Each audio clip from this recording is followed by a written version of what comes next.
For 10 years, I was a QA engineer. I had a good salary, comfortable life, until one day I discovered blockchain. And somehow, after 4 years, I have my own company and I want to tell you about it. So, I'm Carlos, also known as Bloqarl, and today I'm going to tell you how I build my personal brand, Bloqarl. This is Bloqarl Talks, episode 1. Let's get into it.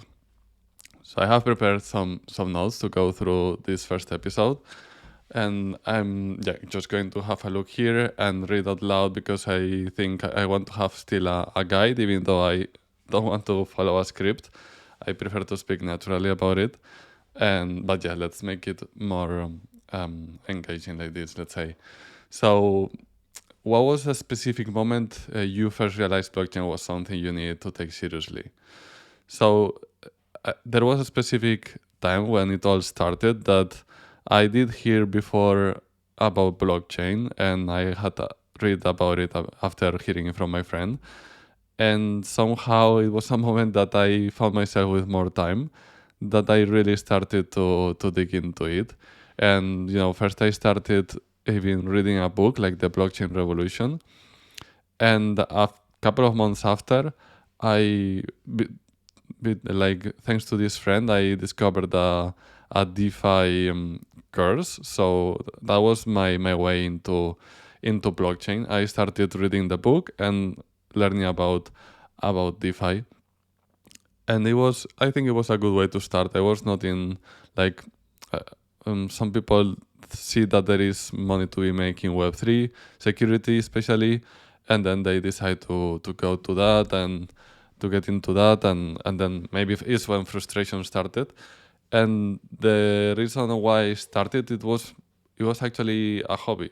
I actually realized that I like the possibilities that I found out blockchain gives everyone, the world in general. And I went to that, and after some months learning about blockchain and DeFi, I started finally with Solidity. Of course, like most of people, with Patrick Collins and his still before ciphering up drafts, the 32 hours Solidity video. And fact is that it didn't take me more than a month until I discovered Web3 security. And the reason is because, well, I started being active on Twitter because, still 4 years ago, it was quite a niche, even if it's still a niche now, blockchain and smart contracts. And I needed to speak about it. I needed to talk about what I was learning because I could not get my wife so tired about the topic. So I had to write about it. And that's why I started with creating also articles and so on.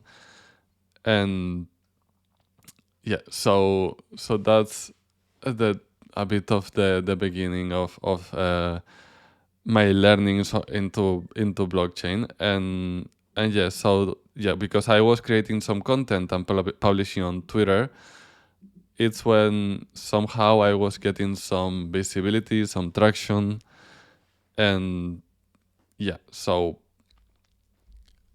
I got to meet some people, and I think I ended up, because I was also being active on Twitter, so I think I ended up somehow seeing Owen Thorm post about having a Discord for Web3 security, and that's how I actually got into Web3 security, through the Discord back then.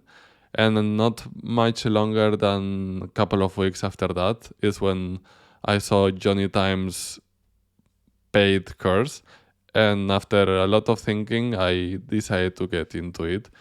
And both those things were very relevant for my journey, because it started in a community somehow, because we were still little people back then as well.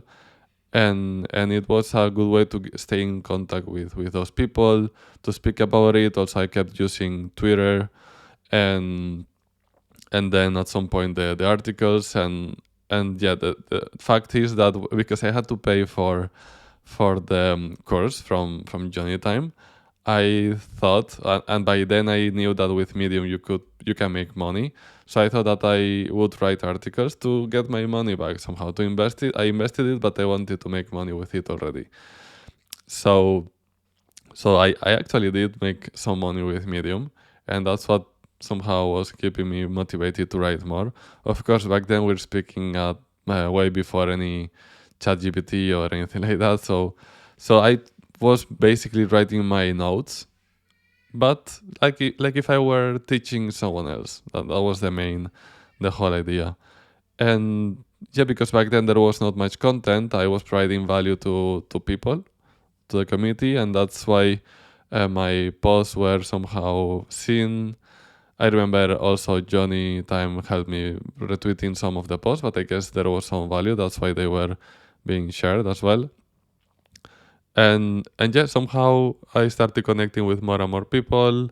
And while my content was for auditors, which I realized after a while, and with my own company, that maybe was not the right to get clients, it might not be the right end reader, let's say, but it got me lots of connection with people that until today I keep contact with, and well, that we have helped each other in the journey.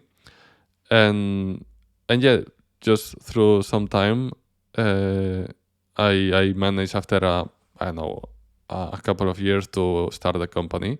But actually, before that, I want to also speak about how was that process on my, like, let's say the daily base, because I had here some like before that it's like yeah I I still had a full-time job when for uh, almost 2 years. I had a full-time job, so that means that 9 to 5, and somehow because this was my hobby, I wanted to spend time with it, and the only way I realized I could do that is waking up much earlier.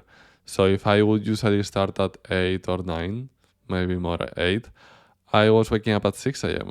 So I could spend those 2 hours um, focused on learning, because it was just learning. There was no making money. It was focused on learning only with whatever was then available. Not many articles, not much content. Basically writing things and consuming anything available. And working from home, which I was also then, I could grab some hours from the work, but don't tell my uh, last employer. Um, so that kept me, constant. Like my goal was to show up every day, and I try to also mention that to anyone that has asked me how to grow and so on. That's the key. I always say that it doesn't matter if today you only manage to read an article while you're in the toilet, or if while you are waiting, I don't know, somewhere to read a bit, to just check Twitter, to be aware of what's going on, and so that you can build your kind of reminders or tasks on what you should follow up on. That's enough. That's showing up, and that's important because you're in the loop. Well, somehow, and I did that. I absolutely did that, and I knew that it was going to be a long process, like a long journey, in the sense that maybe after I was 4 or 6 months into this, I would already see that people that started like me were making some money in public contests, which well, I managed to make my first $50 after 2 or 3 months with Code Arena. Rest in peace.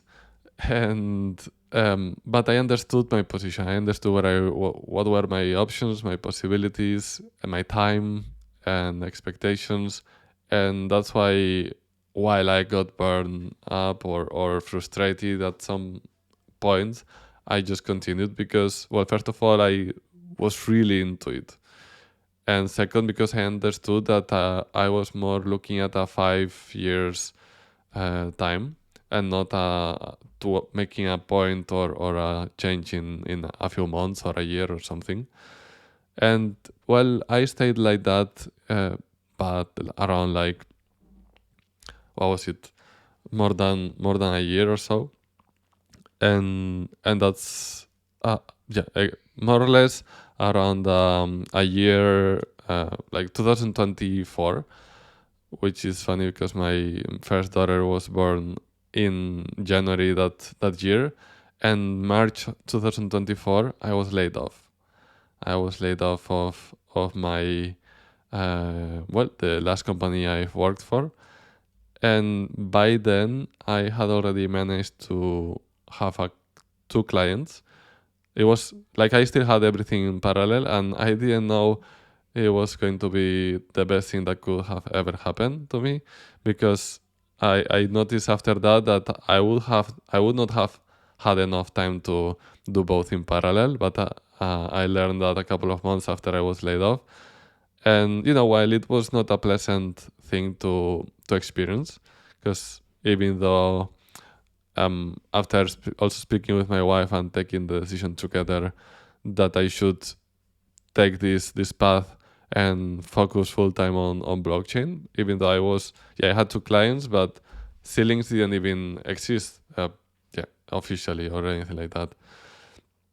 And yeah, so it was a big thing. It was like it's not like I did specific savings for this moment, because, well, my as I say, my first daughter was born January 2024, so that means for 9 months I knew that I would need some regular income, so I would not be able to, like, well, it would be better to have a regular income. So it's more complicated to just leave everything and go on your own and go try to find clients and make money, because it is hard decision to make, and it doesn't concern yourself. It's already about the family, and considering my wife also had her own business and had to stop working, I was going to be the only one bringing money to the family.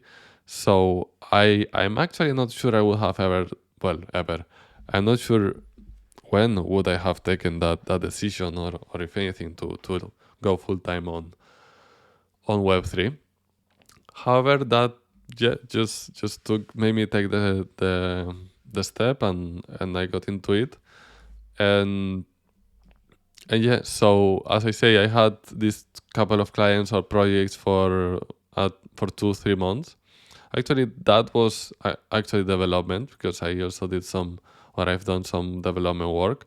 However, I was also, actually, it was even better. It was fuzzing and formal verification that I started, and the development project that I got in March 2024.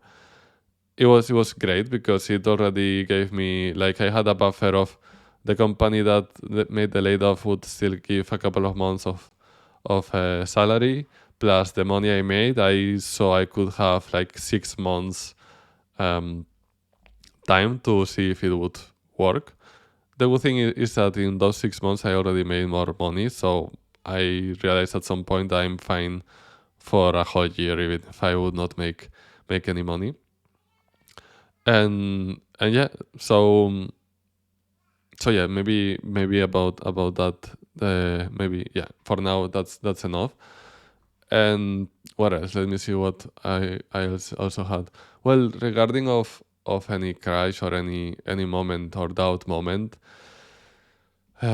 it's always been complicated for many reasons.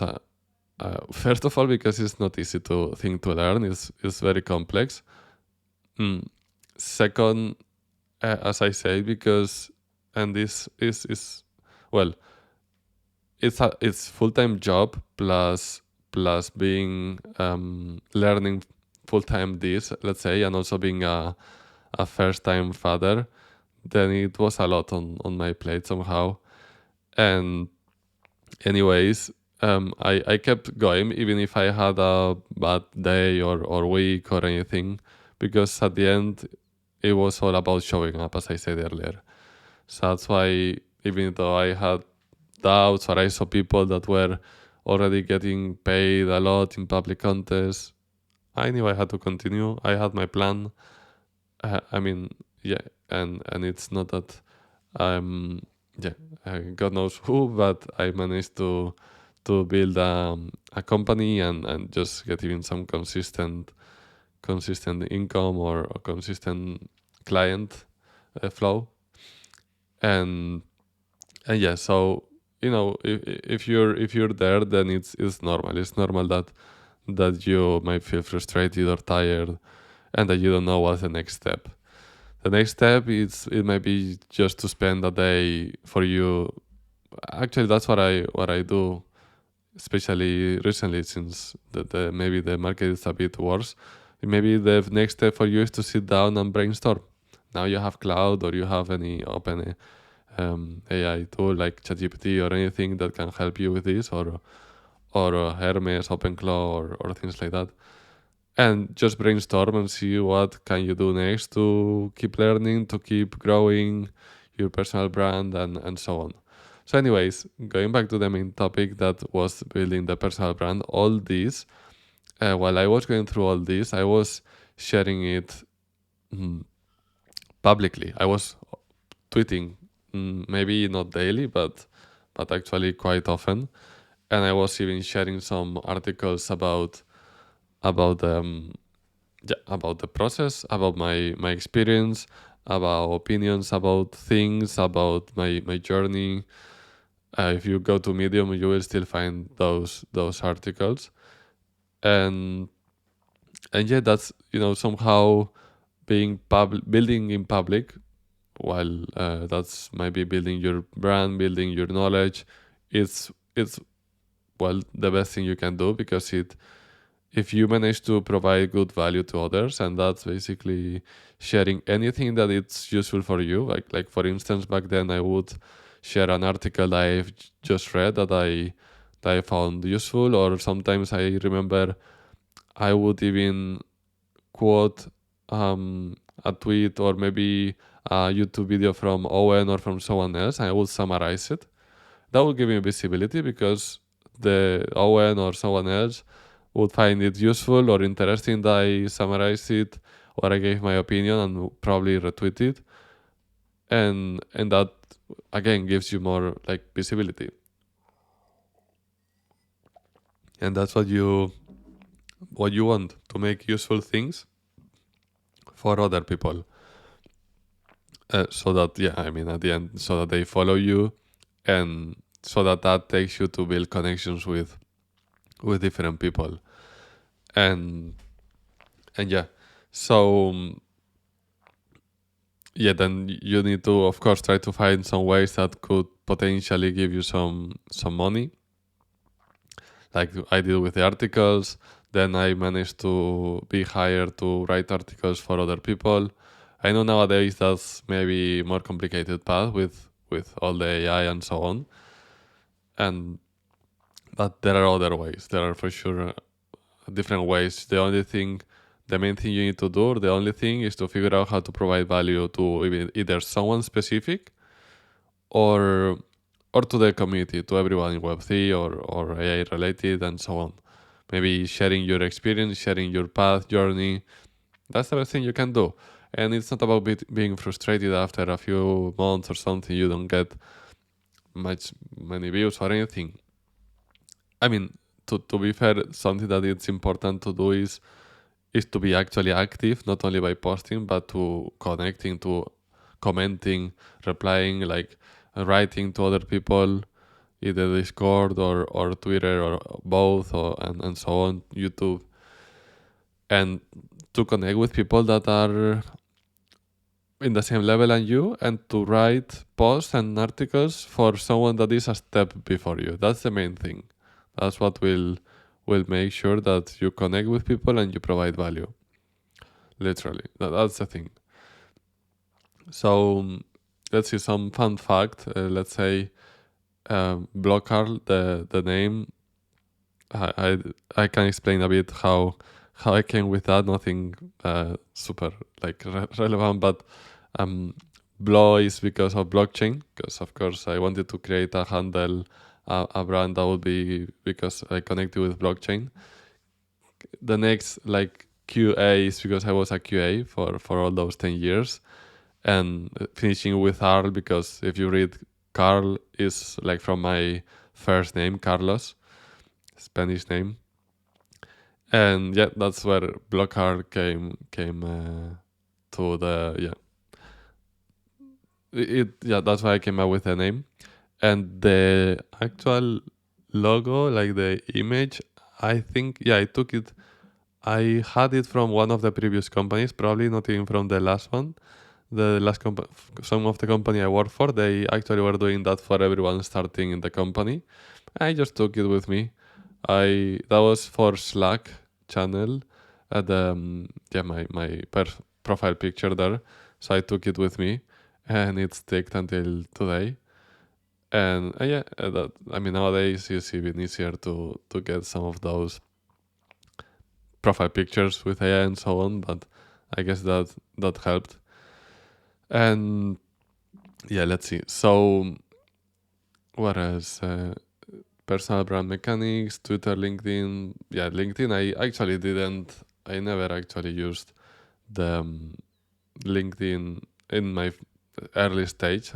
A few months ago, I started getting more deep into it, even though it's probably not that not the right audience. I think maybe it helps bring some views to the website and so on and content, but I'm experiencing that it's not necessarily the best. And yeah, maybe to finish today's video, it's about how to build your personal brand, and maybe to finish that, also how to how do my personal brand Bloqarl and Zealynx live together. Basically, I guess I treat it as Bloqarl is the CEO of Zealynx, and that's why it needs its own voice. That's why this YouTube channel and or maybe the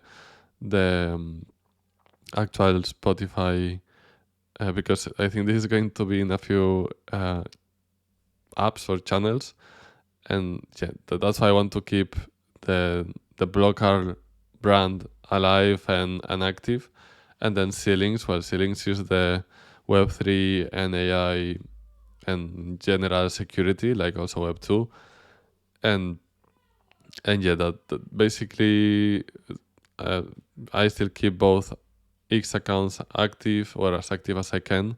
More active Bloqarl one, I would say, but yeah. So yeah, like let's say that's it. That's the story. That's the thing about how I build my personal brand, how I started my own company, and yeah, I'm going to keep. I think I'm going to keep this. I think it's going to be useful. I think probably it's useful for people to hear my story and to hear how I do things. I also want to keep it more general. It's not only going to be about blockchain or Web3, but some of the things I've learned or I've read as a entrepreneur or Web3 founder, and basically I will keep it broad. But I hope we can. Yeah, I hope you found this interesting, useful somehow, or some part of it maybe. And yeah, this is probably going to be on Spotify and other podcast channels, and also on YouTube. So thank you for listening. This is Bloqarl Talks, and see you in the next episode.